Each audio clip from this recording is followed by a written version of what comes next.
민수기 12장은 앞에 11장에서는 모세가 백성들의 원망 때문에 고통을 당했고 여기에서는 형제들 때문에 고난을 받고 있는 것입니다.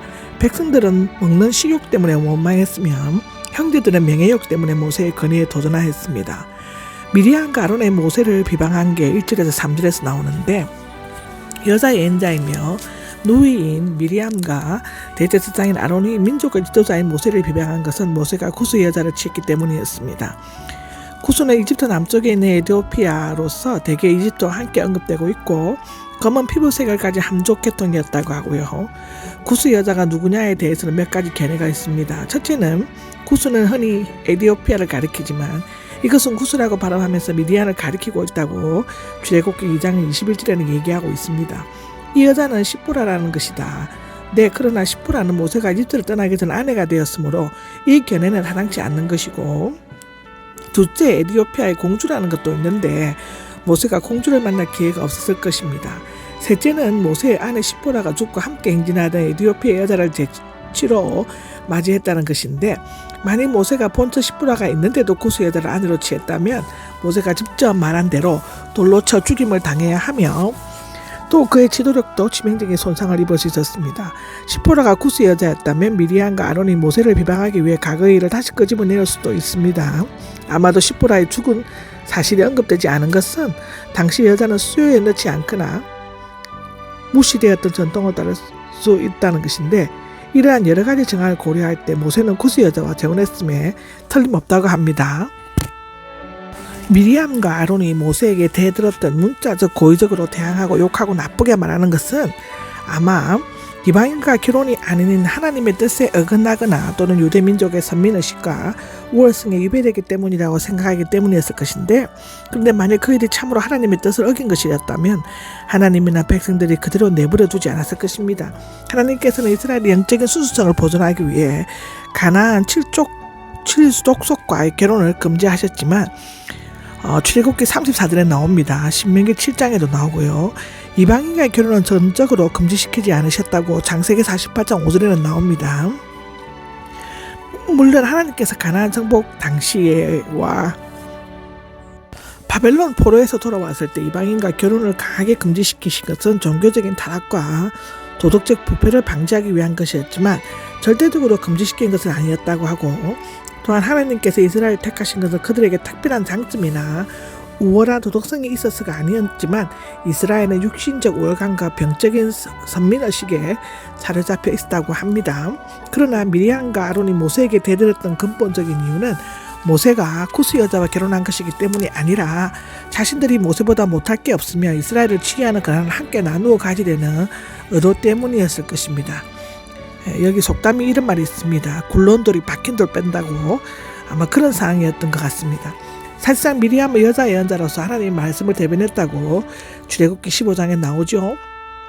아론은 우림과 둠밈이 부착된 판결 형편을 입은 대제사장으로서 모세와 함께 하나님의 거룩한 일에 동참하여 신령한 은혜를 체험하고 하나님의 음성을 직접 들었습니다.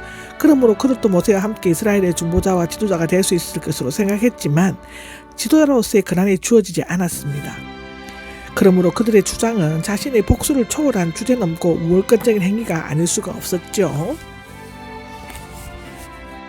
아마도 이 문제를 제기한 주동자는 미리암이었을 것이라고 하는데요. 그 이유는 그녀의 이름이 먼저 나오고 비방하다라는 동사가 여성형이고 비방의 이유가 신분이 낮은 이방 여자와 결혼 때문이라며 미리암만 벌을 받았고 유순한 성격의 아론이 그런 일을 하지 않았을 것이기 때문인데요. 모세는 땅 위에 있는 모든 사람보다 더 겸손하였다인데 이 겸손하다는 고난과 역경을 겪음으로써 얻어지는 자기 희생과 겸손한 마음을 나타낸다고 신명기 15장에 얘기하고 있습니다. 시편 76장 9절에도 나오죠. 이것은 모세가 하나님께 전적으로 순종하는 삶을 살고 있으며 형제들로부터 원망과 비방의 말을 듣고도 분노하지 않고 잘 참고 온유하고 겸손한 마음으로 극복한 것을 나타내는데요. 한편 이 진술은 민수기가 모세에 기록되지 않았다는 증거로 제시되고 있습니다. 왜냐하면 모세가 저자라면 자신의 겸손함을 스스로 자랑할 수 없을 것이라는 것이죠. 그것이 이유입니다. 그러나 오히려 이 사실은 모세가 성령의 감동을 받아 성경을 기록했다는 강력한 증거가 될 수 있습니다. 왜냐하면 오직 성령의 인도하심을 받은 자만이 그러한 진술을 할 수 있기 때문이라고 합니다. 4절에서 8절까지는 하나님께서 모세를 변호하십니다. 모세에게 대들며 비방하는 미리암과 아론을 불순한 의도로 하신 하나님께서는 친히 개업하셔서 자신의 종 모세를 변호하셨습니다. 즉 하나님께서는 보통 예언자들에게는 환상이나 꿈으로 제시하시지만 모세에게는 절대적으로 다른 방법, 곧 입과 입을 마주하여 명백하게 말씀하시고 이해하기 어려운 말로 하시지는 않으신다는 것입니다. 신명기 34장 10절에 나옵니다. 그리고 모세는 여호와의 형상까지 볼 수 있는 자인데 너희가 내 종 모세에게 대적하여 말하는 것을 왜 두려워하지 않느냐는 것입니다. 이것은 모세가 하나님의 온 집안을 충실히 맡고 있기 때문에 이것은 하나님과 이스라엘 사이의 계약적 중재자로서의 역할을 모세가 충실히 했음을 나타나는데요.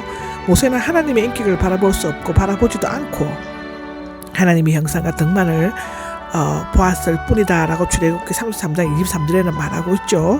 왜냐하면 하나님의 영이심으로 하나님을 바라보면 생명을 유지할 수 없기 때문이라고 출애굽기 33장에도 나옵니다.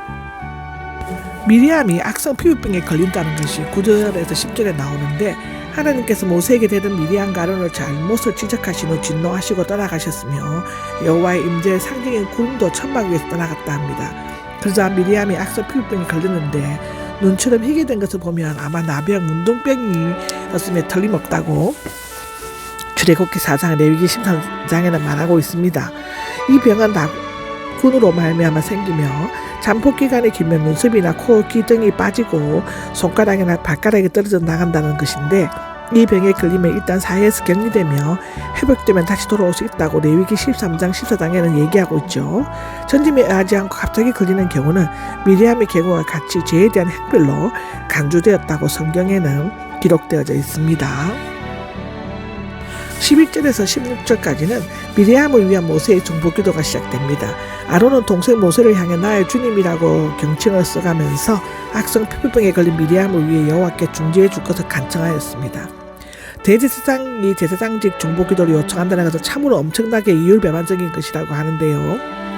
미리암이 살이 절반이나 썩었기 때문에 마치 어머니의 태에서 나올 때 절반이나 썩어 나온 아이처럼 되었다라고 합니다. 끔찍합니다.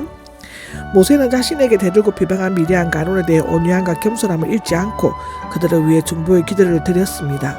중보기도는 참된 사랑을 가지고 드릴 때 하나님의 마음을 움직일 수 있는 능력이 발휘된다고 하죠. 야고보서 5장에도 나옵니다. 그런데 미리암은 하나님의 선택된 종이며 계약적 중재자인 모세에게 반역한 것이므로 그 죄는 매우 심각하고 중대하였다고 하는데요. 만약 미리암의 아버지가 그녀에게 침을 뱉었어도 7일 동안 부끄러워했을 것인데 그녀는 가문의 명예를 더럽히고 월권적인 행위를 함으로써 하나님의 명예에 큰 손상을 입혔으므로 7일 동안 진영 바깥에 가두었다가 다시 회복되었습니다. 백성들도 떠나지 않고 기다리다가 그녀가 돌아오자 하세로 둘레의 뜻인데 기브롯 핫다와에 이어 두 번째 머문 곳으로 떠나 시내 반도의 중앙 동쪽에 있는 발란 광야에 진을 쳤다고 기록하고 있습니다.